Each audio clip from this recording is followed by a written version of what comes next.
అసెంబ్లీలో సీఎల్పీ భేటీ ముగిసింది. గాంధీ విగ్రహం ముందు కాంగ్రెస్ ఎమ్మెల్యేలు ధర్నా చేశారు. సీఎం కేసీఆర్ కు వ్యతిరేకంగా నినాదాలు చేశారు.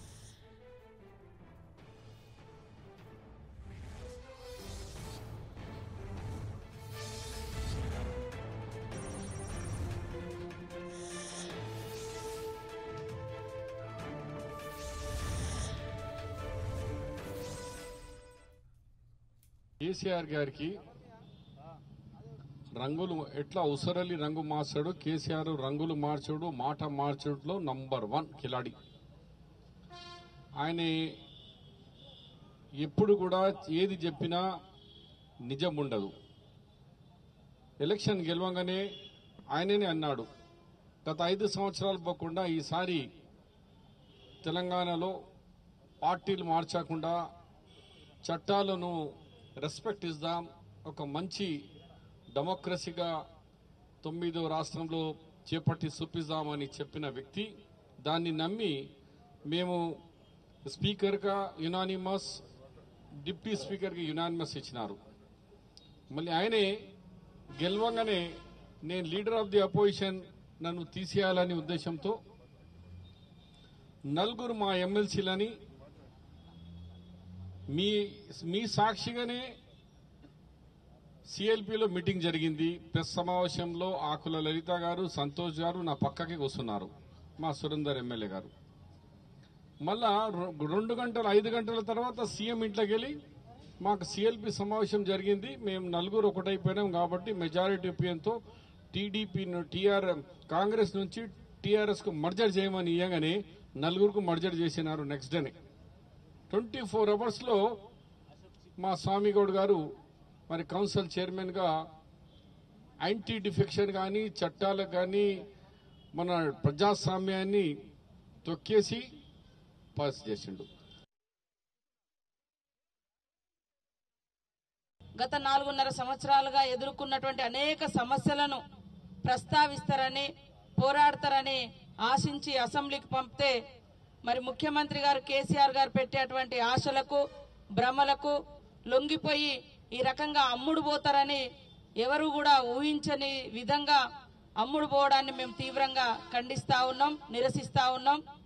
ఇప్పటికైనా ఆ 2 సోదరులు కాంతారావు గారు, సక్కు గారు మరి మన మీద ప్రజలు ఏదైతే పెట్టుకొని అటవీ ప్రాంతాల నుంచి అసెంబ్లీకి పంపారో ఆ సమస్యల మీద పోరాటం చేయకుండా ఈ రకంగా అమ్ముడు పోవడాన్ని ఏ ప్రజలు కూడా హర్షించరు. అదే విధంగా జాతిని కూడా ఇంకా అడ్డు పెట్టే విధంగా వాళ్ళ స్టేట్మెంట్ ఉంది. అంటే కేసీఆర్ ముఖ్యమంత్రి అయిన తర్వాత కాంగ్రెస్ పార్టీగా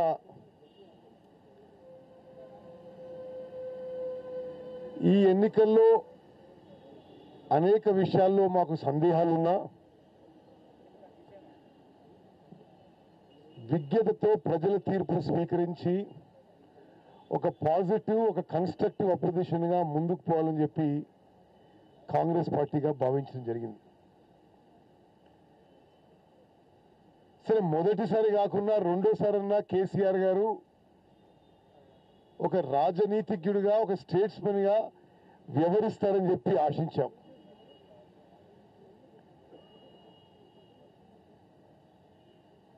ముఖ్యమంత్రి వారు నాతో సంప్రదించినప్పుడు కానీ, సిఎల్పి లీడర్తో సంప్రదించినప్పుడు కానీ స్పీకర్, డిప్యూటీ స్పీకర్ ఎన్నికల్లో సంఖ్యకి అనుగుణంగా ముందుకు పోయే విధంగా, సరే మొదటిసారి చాలా చిల్లర రాజకీయాలకు పాల్పడ్డారు, ఈసారన్నా ఒక పద్ధతితో, ఒక ప్రజాస్వామ్య పద్ధతితో ప్రజాస్వామ్య సంప్రదాయాన్ని గౌరవించి వారు పోతారు, కలిసిపోదాం, ఒక పాజిటివ్ కన్స్ట్రక్టివ్ అపోజిషన్గా ఉందామని మేము ఆలోచనతో సంఖ్యకి అనుగుణంగా స్పీకరు, డిప్యూటీ స్పీకర్ ఎన్నికల్లో వారి ప్రతిపాదన మేరకు మేము ఏకగ్రీవంగా దాన్ని యునానిమస్గా యాక్సెప్ట్ చేసి ఒక గౌరవం, హుందాగా శాసనసభలో, బయట ఈ రాష్ట్రంలో రాజకీయాలు ఉండాలని చెప్పి కోరుతూ కోఆపరేట్ చేయడం జరిగింది.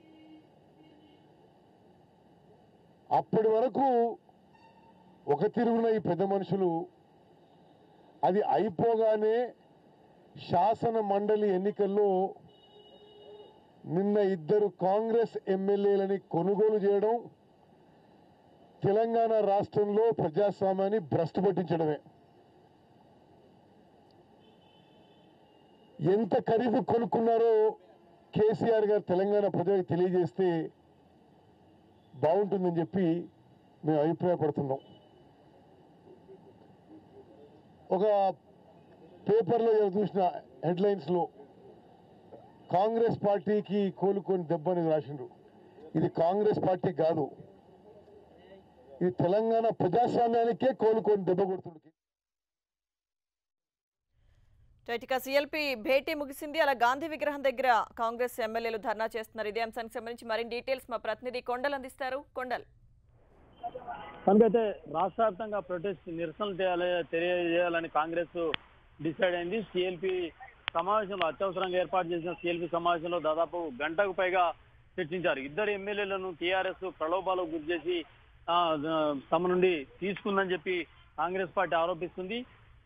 మొదటి నుంచి కూడా కేసీఆర్ అధికారంలోకి వచ్చినప్పటి నుంచి కూడా ఎమ్మెల్యేలకు ఫిరాయింపులకు పాల్పడుతున్నారు. ఇతర పార్టీల నుంచి టీఆర్ఎస్ లోకి చేర్చుకుంటూ ప్రతిపక్షం లేకుండా నిర్వీర్యం చేసేందుకే కేసీఆర్ ఇలాంటి రాజ్యాంగ వ్యతిరేక చర్యలకు పాల్పడుతున్నారని చెప్పి కాంగ్రెస్ పార్టీ ఆరోపిస్తుంది. దీనిలో భాగంగానే రెండోసారి సీఎం అయిన తర్వాత ఇలాంటి చర్యలు ఉండవని మేము ఆశించాం. అయినప్పటికీ కూడా కేసీఆర్ మళ్ళీ దాన్నే పునరావృతం చేస్తున్నారు. ఇప్పుడు 2 ఎమ్మెల్యేలను లాక్కోవడం కూడా దీనిలో భాగమే అని చెప్పి కాంగ్రెస్ పార్టీ భావిస్తుంది. దీంతో ప్రజలకు ఈ విషయాలు అన్ని చెప్తామని చెప్పి చెప్తుంది. మొత్తానికి రాష్ట్ర వ్యాప్తంగా కేసీఆర్ వ్యవహరిస్తున్న తీరుకు నిరసనగా రాష్ట్ర వ్యాప్తంగా ఈ నెల 5న నిరసనలు వ్యక్తం చేయాలని చెప్పి కాంగ్రెస్ పార్టీ డిసైడ్ అయింది. అంతేకాకుండా 6వ తేదీన పినబాక ఎవరైతే పినబాక ఎమ్మెల్యే రేగ కాంతారావు నిన్న టీఆర్ఎస్ లోకి వెళ్తున్నట్టు ప్రకటించారు. అదేవిధంగా ఆతరం సక్కు టీఆర్ఎస్ లోకి వెళ్తున్నారు. ఈ 2 నియోజకవర్గాలు కూడా 6వ తేదీన ప్రత్యేకంగా ఈ ఎమ్మెల్యేలు అందరూ కూడా అక్కడికి వెళ్లి ఆ నియోజకవర్గంలో నిరసనలో పాల్గొవాలని డిసైడ్ అయ్యారు.